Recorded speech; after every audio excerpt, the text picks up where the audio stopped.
Hi there, welcome to our Habits of Health book club. We're covering chapter 2 today, which, by the way, I'm Bryson. I'm a certified health coach with Optavia, and I have a passion and a love for this program and for this book.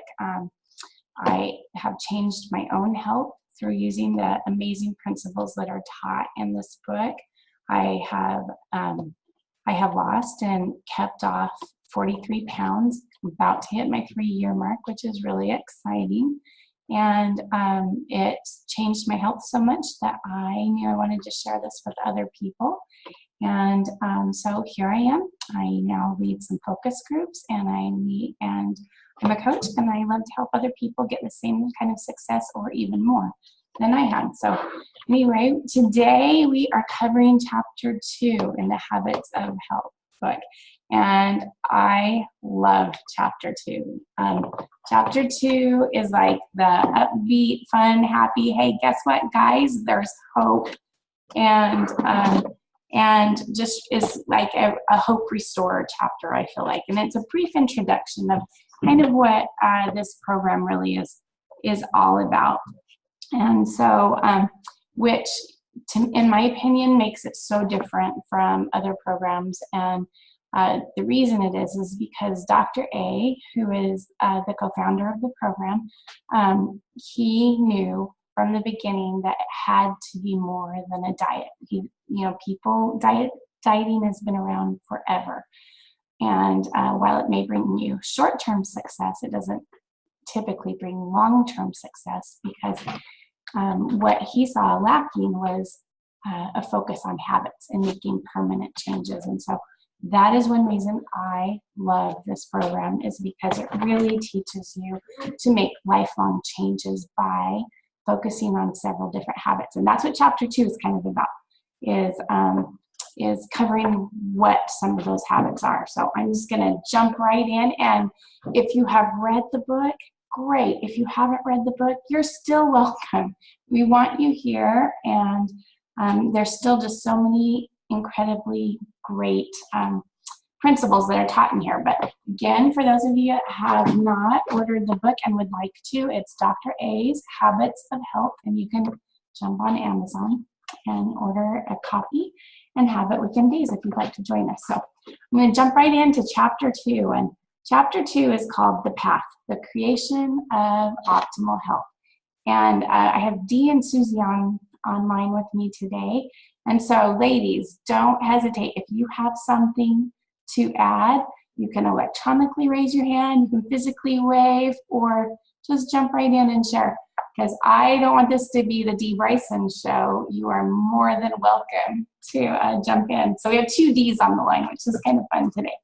So anyway, so I'm just going to start out with Dr. A's own words. He says, "If I were a genie in the bottle and could grant you the proverbial 3 wishes, I'll bet one of them would be for optimal health."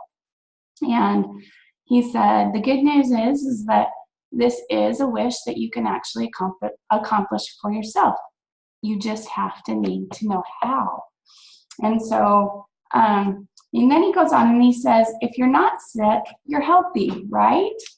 And as you read this, you'll see Dr. A has a great sense of humor, and I love his wit and his humor. So he says that's often how the medical world sees it. He says, but in reality, there are 2 states. There's a non-sick and a healthy state, and they are vastly different. Now, I did not really understand this 3 years ago. And what's interesting is, as a coach, I run into this over and over and over. I have people say, oh yeah, I'm like 50, 60, 70 pounds overweight. And by the way, I'm not making fun, because this was me. But I'm healthy. I'm really lucky. I'm healthy. And then I'll start asking them questions, and I'll say, oh yeah, how is your blood pressure? Well, it's a little elevated. Yeah, oh yeah, I'm on that medication. Or how's your blood sugar? And by the way, I was all of these things. I was elevated blood sugar and cholesterol, triglycerides, and there were 4 things. Blood pressure. So anyway, he says non-sick and healthy are 2 different things. And he goes on to explain that.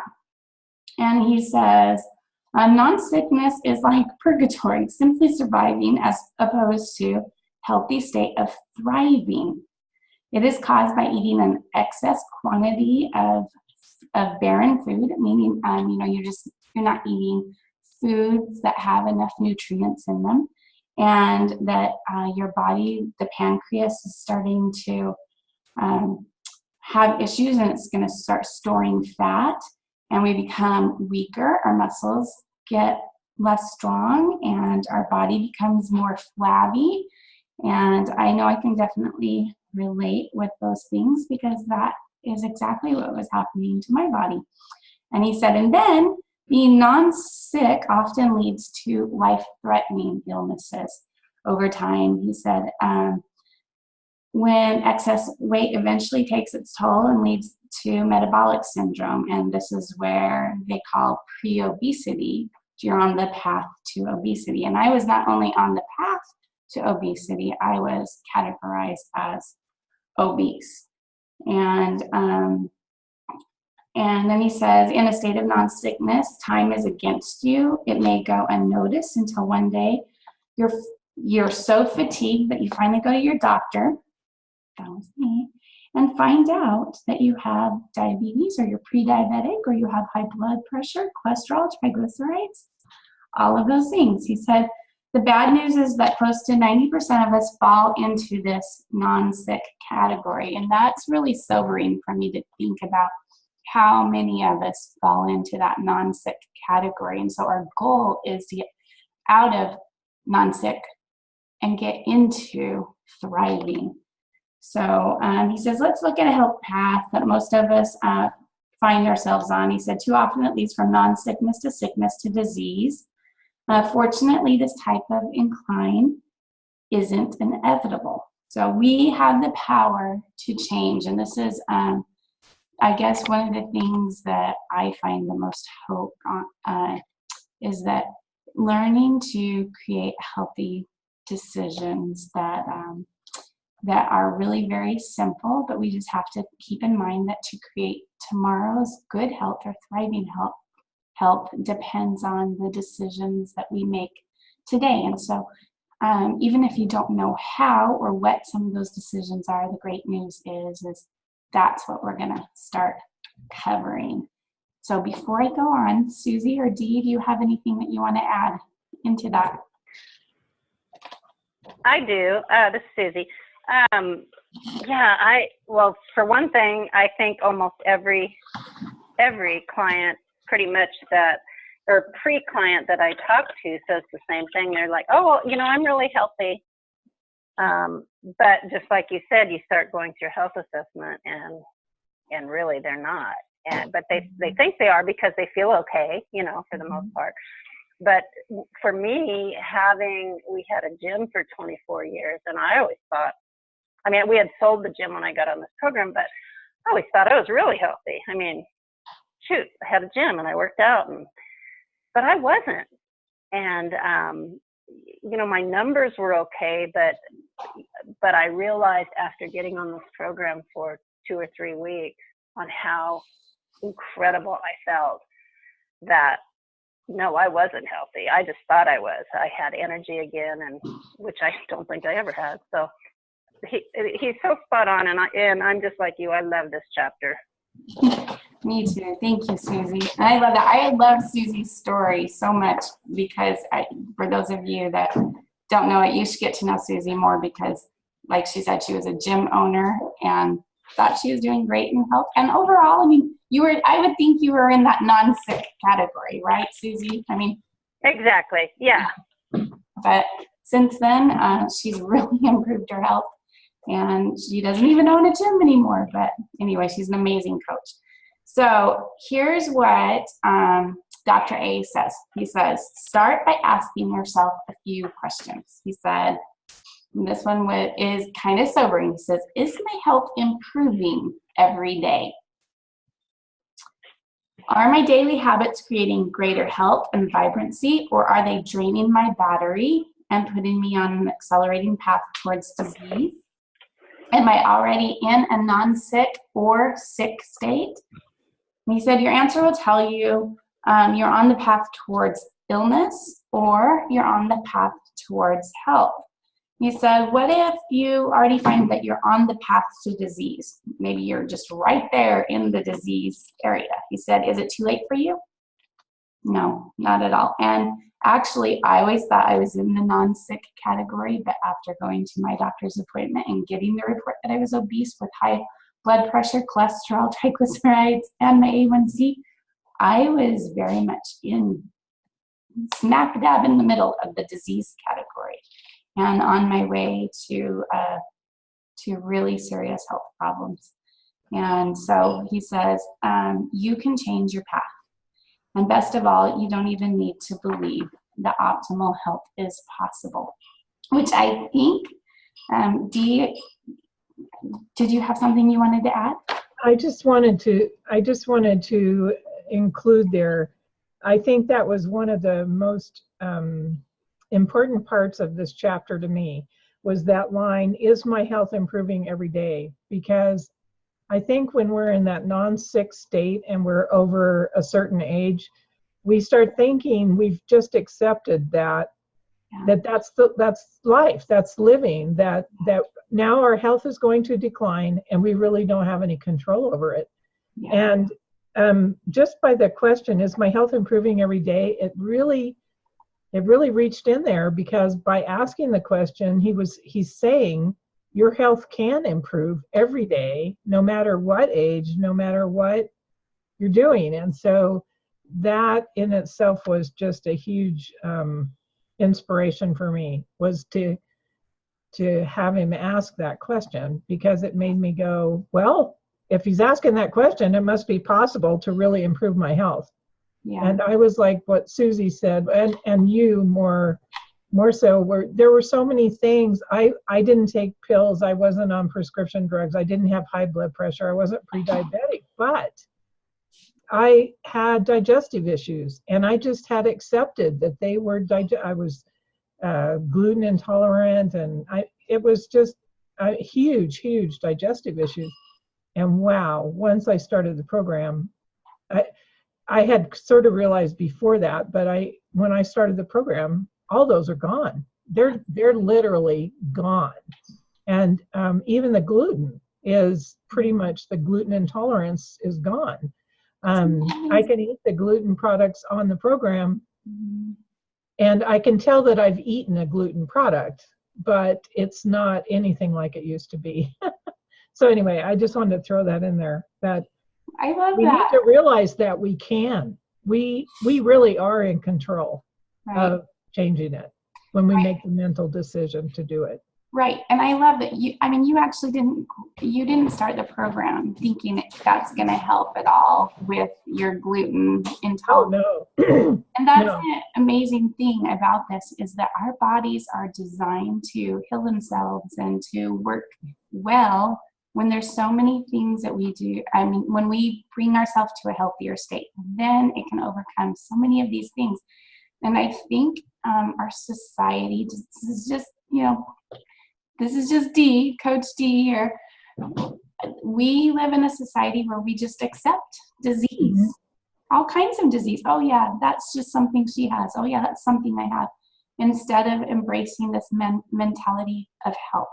Right, just like chapter 1, the pharmaceutical companies are convincing of that, and it's scary. I mean, how many people do you know I go to an event, and it would be easier to count the people not taking some drug than those people. I mean, it would be easier to count the ones without a condition than with a condition, for sure. Yeah. So. Yeah. And just like D, our other D here online, I was in my mid-40s when I found the program, and I had bought the lie that was all about, if you're over 40, your metabolism just changes, and you just have to learn to accept it the way it is. And I bought that hook, line, and sinker. And so anyway, the good news is my fabulous coach, Claudia, is over 10 years older than me, and she changed her health, and kept it off and has been thriving for 9 years. So I just want to throw out some hope that if you're out there and you're feeling discouraged and feeling like, oh, I just have to learn to accept the way I am, I want you to love yourself, but I also want you to know that you don't have to accept a state of unhealthiness, that there is hope. So, hey, Dee. Yeah. Can I add something to that? Yes. The other Dee, her coach Susan, she went to her doctor. 2 different doctors told her that because she was in menopause, that she would never lose that weight, that you can't. And so I talked to her for a long time before she became a client, and she went back to her doctor several months ago after losing all this weight, and her doctor was shocked. He said, it was a female doctor, she said that you have lost as much weight as if you would have had the lap band surgery. And so that was really a testament, I think, to this program. So no, don't believe it. And I had told her from having the deal, I said, don't believe it. That is totally not true. She just might think that's true, but it is not true. Yeah, exactly. I don't think that I love that you bring up that point. I don't think the doctors are out there meaning to lie to us and take away our hope. I think that that's their medical training, is exactly to treat the symptom. And I love Dr. A that he was able to see that that was an issue that needed to be addressed, is that, hey, let's teach people habits and how to really change their life. And so with that, I'm going to jump right in, because there are so many habits that Dr. A will cover throughout this book. So the first habit is probably one of the only habits that maybe most of us focus on when we're trying to change our health, and that's the habit of healthy eating. And so he says, I'm going to teach you how to lose weight safely. And he says about 2 to 5 pounds a week for the first 2 weeks, and then 1 to 2 pounds thereafter. He says at that point, we'll shift to helping you maintain your ideal weight. And so there's several phases to this program. And one of the things as a coach that breaks my heart is when people only focus on the habit of healthy eating, because that is just the first phase of this, and that is only one habit out of it. So he said this plan is specifically designed to move you through a fat burning stage to recalibrate to a recalibration stage to an optimization stage. And he said in which your metabolism is working and it's efficient and it's easy to do, and you don't have hunger pains. And the best part is the cravings subside so much when you are able to get into a stage of fat burn. And then he says the next habit is moving your body. Now, I just have to add in a personal note. And Dee and Susie, you probably have a lot of experience with this, but even though I was nearly 50 pounds heavier than what I was now, I always thought the key is you got to exercise to the point that you're just hurting yourself and miserable. And so, without mentioning names, I tried other things and other programs, and they were really hard workouts. And I would work out to the point of I felt like puking sometimes, and I ended up hurting my knee and my hip. And I even trained and ran a half marathon and thinking all this weight was gonna fall off. But an interesting thing is you really can't outrun the fork. You have to use these habits together. And so I lost very little weight doing those things, and most of the time I was just discouraged because I would get injured and just think, well, I guess this is just another thing of proof that I have to accept myself the way I am, because the weight's not falling off and I'm just hurting myself doing these things. So the good news is that when Dr. A says habits of moving your body, when you have a lot of weight to take off, that doesn't mean that you're moving your body in a way that causes injury and tons of pain. That can be a very healthy way of movement. And that was really encouraging for me to know that something as simple as go for a walk, or I learned to start loving riding my bike. Some things like that are gentler, things that you actually enjoy. Dance. You know, there's just so many options out there, and it just helped me to shift my view that it doesn't have to be painful to the point of puking. It's just get up and move your body. And sometimes that means it starts with, we set our timer for a few minutes to go off each hour or something that just remind us, hey, make movement a priority. Get up and walk for the next 90 seconds every hour. Just something so that we are improving that healthy movement. So Dee or Susie, do you have anything you want to add there? Well, you're absolutely right about the exercise, which I never thought I would say that, but I worked long shifts at the gym, and I worked out literally hours. I mean, literally hours. And it did. In fact, my husband had me go have my thyroid checked. He just said, as much as you work out, you should be wasting away. Well, no, because I wasn't eating right. And he didn't see half of what I was eating wrong. So, so you're right. It's about 80% what you put in your mouth. Yeah, it is. And for those of you that already have the habit of healthy movement established, great.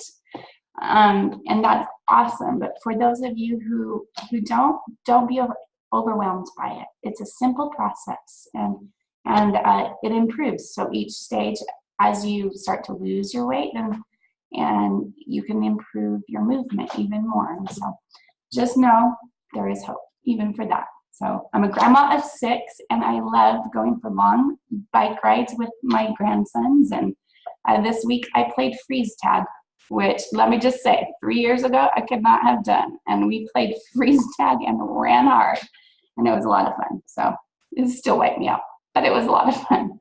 So anyway, so next is strategic behavioral habits.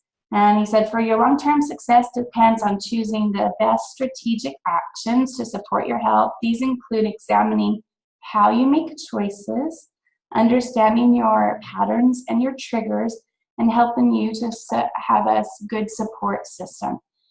This one I underestimated. I did not understand the importance of this, but now I think this is probably one of the habits I appreciate more than anything else is surrounding yourself by people who are trying to achieve the same goal, and understanding that we have things that mentally trigger us, emotionally trigger us, and just habits that we've established. For example, this is just one example. When we sit down to watch a TV show, is it our habit that we have to have popcorn to sit and watch TV? And just being aware of these habits that we've created. And I said this last week, but you're going to hear me say this every week because this was key for me.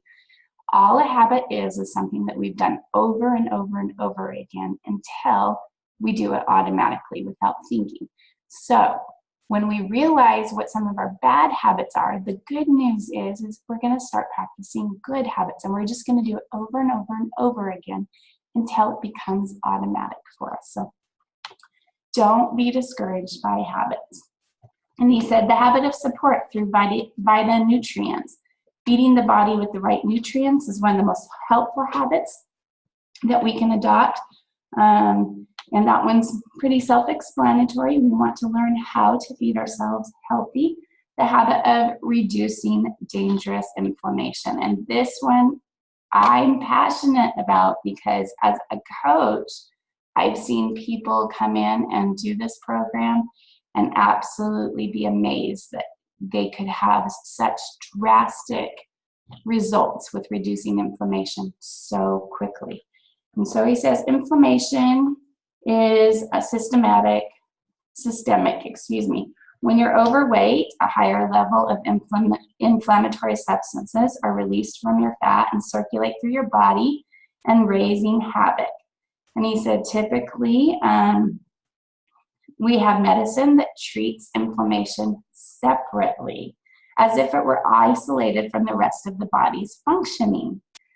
But because the body works as a whole system, it's critical to address the root causes of inflammation in order to ensure good heart health and longevity. And so he says he'll teach us the types of food that fuel the inflammatory process and those that will help reduce it. and that you can turn a hyperactive immune system around, and it will help get to optimal health. So again, there's hope. Don't buy the lie that you have to just accept a state of disease. So, and then this next one is the one that has been the hardest for me, and to this day, I still have to work on it. And that is the habit of good sleep. So the effect of regular sleep and pattern of health is often underestimated, but it's critical. And I just want to testify to this. I got to a point in my program where I wasn't losing very much weight. And I was talking to my coach. I'm like, I'm doing this and this and this. And she's like, how's your sleep? And I am recovering. I used to be the world's worst sleeper, and would, often go on 4.5, 5 hours of sleep, which is terrible for your body. And so I really had to learn how to wind down. And one thing that shocked me, and I love to teach this to my clients now, is if you can get a solid 7 to 8 hours of sleep, it helps your body to get into a recovery process, and we'll talk about this later, and it will help your metabolism to function much better, and it keeps you out of that inflammatory state, actually, where your body's holding on and retaining stuff. So I saw huge results when I work on my sleep, and it also helps, this is no surprise, with the mental health part as well, when you get the proper amount of sleep. So do Susie or Dee, do you have anything to add to that? Nope. Okay, sounds good. The habit of creating a positive environment. Your environment can enhance your success, and I just want to say that's why I do these focus groups. That's why I do these book clubs, is to help us to have a healthy environment and to have a support group.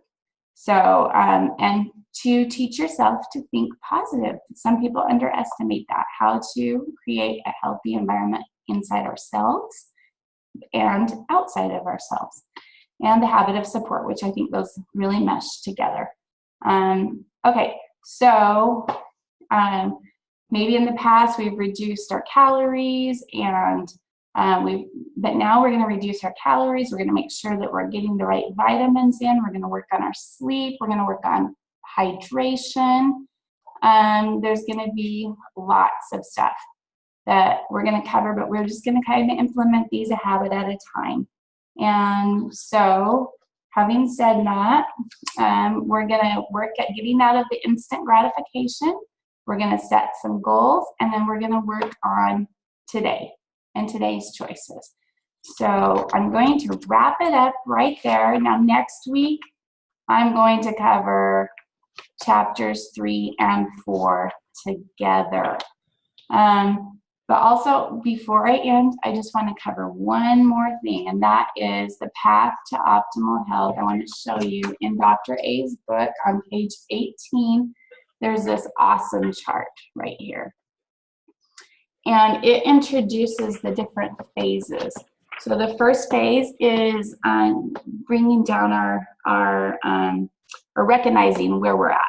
So our state of health. And sometimes that can be a really hard thing for us to face. I know for me it was really painful. It was a day full of tears when I had to really face the current state that I was at. And then the phase 1 is beginning the weight loss. And then phase 2 is incorporating muscle building and keeping us in a healthy BMI.